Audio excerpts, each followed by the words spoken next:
Halo, kelas 11 IPS 1. Nah, jadi karena di minggu lalu kalian itu libur, jadi tidak sempat untuk mendengarkan materi mengenai latar belakang dari Revolusi Prancis. Jadi Miss buatkan video ini untuk kalian bisa belajar mengenai materi yang akan Miss jelaskan di minggu ini gitu. Jadi minggu ini kita akan bahas tentang jalannya Revolusi Prancis. Jadi untuk bisa kalian masuk ke dalam materi tersebut, kalian terlebih dahulu harus mengetahui latar belakangnya. Jadi Miss buatkan video mengenai latar belakang Revolusi Prancis. Sebentar ya, Miss akan share screen. Oke. Nah, jadi hari ini kita akan belajar tentang Revolusi Prancis. Apa itu Revolusi Prancis? Kalian simak ya. Nah, yang pertama adalah ini, liberté, égalité, fraternité. Oh, Miss ya, sorry dulu ya sebelumnya, kalau memang pronunciation yang nggak bagus. Karena kan ya, memang Miss kan bukan orang Prancis ya, jadi wajar-wajar aja gitu mau pronounce bagus atau enggak. Miss hanya membaca sesuai ejaan yang tepat. Gitu. Nah, jadi tiga kata ini adalah semboyan yang akhirnya bisa memotivasi rakyat Prancis untuk melakukan revolusi. Nah, arti dari tiga semboyan ini adalah kebebasan atau liberty, egalite itu artinya kesetaraan, dan yang terakhir artinya persaudaraan. Kira-kira kenapa ya kok mereka menjadikan hal ini sebagai semboyan? Oke, nanti itu silakan kalian jawab dan Miss akan berikan plus poin ya di dalam pertemuan sinkronus. Nah, jadi apa sih itu Revolusi Prancis, Miss? Nah, Revolusi Prancis adalah periode pergolakan politik yang dipelopori oleh gerakan sosial radikal. Jadi dulunya di Prancis itu ada tiga golongan. Ada namanya golongan bangsawan, golongan klerus atau pemuka agama, dan golongan rakyat biasa. Nah, gerakan sosial radikal ini kaum dari rakyat biasa yang menginginkan kebebasan atau menginginkan perubahan tatanan kehidupan pemerintahan yang tadinya monarki absolut menjadi sosial demokrasi. Jadi, dulunya di Prancis itu sifat kepemimpinan itu monarki absolut atau semuanya sesuka-suka raja. Raja bilang A ya harus dilakuin A, kayak gitu. Raja bilang B harus lakuin B, kayak gitu. Nah, rakyat itu merasa dirugikan dengan kepemimpinan monarki absolut ini. Makanya terjadilah revolusi Prancis untuk memberhentikan dan juga memerdekakan diri dari kepemimpinan yang monarki absolut. Gitu. Nah, ada beberapa faktor yang melatar belakangi revolusi Prancis ini, ada faktor umum dan ada faktor khusus. Misalkan jelaskan satu-satu. Faktor umum yang pertama adalah jelas praktik monarki absolut. Ini adalah Raja Louis yang ke-16. Sebenarnya praktik monarki absolut ini sudah ada sejak Raja Louis yang pertama. Tapi kesadaran untuk memberontak dan kesadaran untuk memerdekakan diri itu baru ada di bawah kepemimpinan Raja Louis yang ke-16. Nah, gimana sih, Miss, bentuk absolutismenya? Kita lihat di sini ya, di ciri-cirinya. Yang pertama, raja itu bergelar Raja Matahari.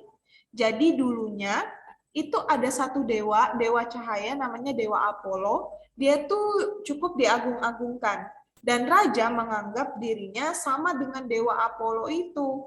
Makanya dia memiliki gelar Raja Matahari. Terus yang kedua, raja menganggap dirinya adalah wakil Tuhan di dunia ini. Yang nggak salah sih sebenarnya.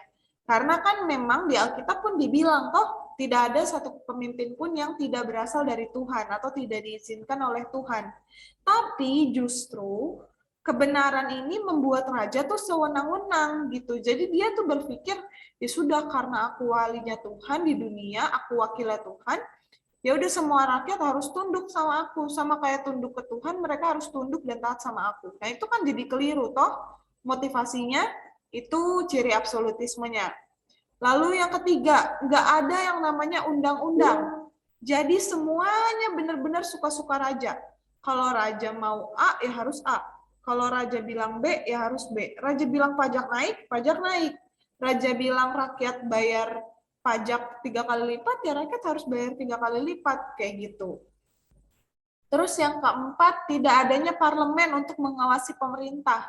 Jadi nggak ada tuh DPR, MPR yang mengawasi kinerja raja. Kalian bayangin ya, di Indonesia udah ada komisi pemberantas korupsi aja, masih banyak pegawai yang korupsi. Bayangkan kalau itu nggak ada. Nah sama di pemerintahan ini, ada satu tokoh namanya Lord Acton, dia itu tokoh politikus, pada masa itu dia bilang gini, ada parlemen aja, satu negara tuh sangat memungkinkan untuk korup pemerintahannya. Apalagi kalau nggak ada parlemen. Jadi benar ya, absolutisme itu membuat raja menjadi korup atau sesuka-sukanya dia dalam menyelenggarakan kepemimpinan. Kayak gitu. Nah, faktor umum yang terakhir atau ciri absolutisme yang terakhir adalah tidak ada pengadilan dan kepastian hukum. Jadi, untuk penghukuman seperti pemenjaraan atau hukum mati itu semuanya ada di tangan raja, suka-sukanya raja.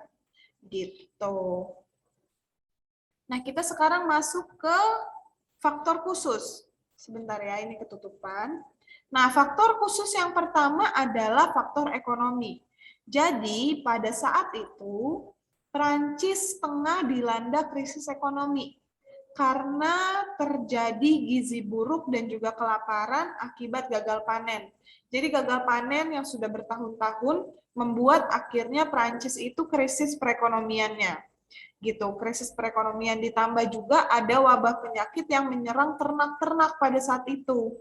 Jadi orang-orang tidak bisa yang namanya melakukan bukan nggak bisa sih, tapi jadi terbatas untuk mereka bisa menjual hasil ternaknya ataupun menjual hasil buminya. Nah, tapi justru di tengah faktor krisis ekonomi itu, negara malah nggak bisa menyelesaikannya. Karena uang kas negara tuh udah habis untuk biayain perang. Perang apa aja, Miss? Kalian ingat Revolusi Amerika? Ada perang 7 tahun, itu kan perang antara Perancis dan Inggris. Nah, itu salah satu perang yang juga cukup menghabiskan dana Perancis, menghabiskan kas negara Perancis. Selain itu ada lagi perang apa? Pada saat Perancis bantu Amerika untuk lawan Inggris, yang perang pasca revolusi. Itu juga cukup menghabiskan kas negara Perancis. Gitu. Selanjutnya, faktor khusus yang kedua adalah lemahnya kepemimpinan. Nah, aneh ya, ini jadi kayak kontradiktif gitu. Tadi Miss bilang absolutisme raja, terus sekarang lemahnya kepemimpinan. Jadi gini, nak, di tengah-tengah absolutisme raja itu, walaupun Raja Louis itu punya kekuasaan yang absolut, beliau tuh masih punya sifat yang cukup ragu-ragu. Apalagi kalau ada oposisi yang lebih besar dari dia, atau ada lawan yang lebih besar dari dia. Contohnya gini, dari zaman Raja Louis yang ke-14, itu parlemen udah dibubarin. Jadi benar-benar nggak ada pengawasan. Tapi akhirnya kaum bangsawan dan kaum klerus itu bilanglah ke Raja Louis, ayo dong aktifin lagi parlemen, nanti kita yang duduk di kursi parlemen gitu. Nah, karena sifat keraguan-raguan Raja Louis ini, akhirnya ya udah dia hidupin lagi parlemen sesuai dengan keinginan kaum bangsawan dan kaum klerus pada saat itu. Gitu. Tapi sayangnya, justru ketika dia hidupin parlemen, mereka bukan nolong Raja Louis, tapi malah jadi batu sandungan. Karena apa? Parlemen ini justru yang membeberkan kepada rakyat bagaimana buruknya kepemimpinan atau absolutisme raja ini yang akhirnya membuat Raja Louis semakin tidak disenangi oleh rakyat. Gitu. Nah, faktor khusus yang ketiga adalah gaya hidup istana yang sangat mewah. Nah, ini ada namanya Permaisuri Mary atau yang biasa disebut Madame Defisit. Karena di tengah-tengah krisis ekonomi di negara Prancis, justru dia masih bisa berfoya-foya. Punya hidup yang mewah banget sampai ngerugiin kerajaan. Dia itu bahkan tiap malam selalu mengadakan pesta untuk dirinya dan kaum bangsawan dan klerus lainnya. Gitu. Raja juga, raja lebih suka berburu daripada harus ngurusin masalah-masalah negara gitu. Dan kemewahan ini siapa yang bayar? Siapa kira-kira yang bayar? Ya rakyat biasa. Jadi kan Miss bilang tadi ada 3 golongan.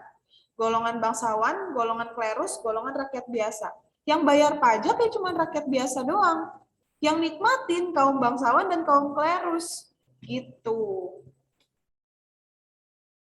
Selanjutnya, adanya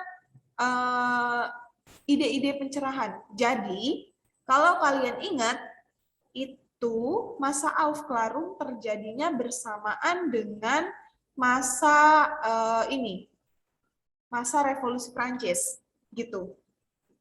Nah, jadi karena di Aufklärung itu kan orang-orang baik filsuf-filsuf ataupun pemikiran utama Aufklärung adalah kebebasan berpikir.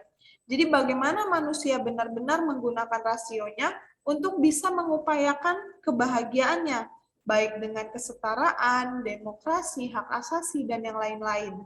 Kayak gitu. Nah, ide-ide yang terjadi di Aufklärung itu kemudian menginspirasi rakyat Prancis untuk melakukan revolusi. Nah, contoh filsuf-filsuf yang menolong mereka adalah pertama John Locke. John Locke kan pemikirannya juga ada di Thomas Paine kan, yang pemikiran di Revolusi Amerika. Kalian ingat common sense itu tentang kebebasan. Nah, sama pemikiran John Locke juga menginspirasi rakyat Prancis tentang kebebasan. Kalau Montesquieu itu tentang trias politika. Trias politika itu adanya pembagian kekuasaan antara legislatif, yudikatif, dan eksekutif. Nah, Voltaire dia menginspirasi bagian civil obedience, di mana dia bilang wajar kalau rakyat memberontak, apalagi kalau pemerintahan nggak berjalan sesuai dengan seharusnya. Terus ada J.J. Rousseau, ini menginspirasi tentang demokrasi.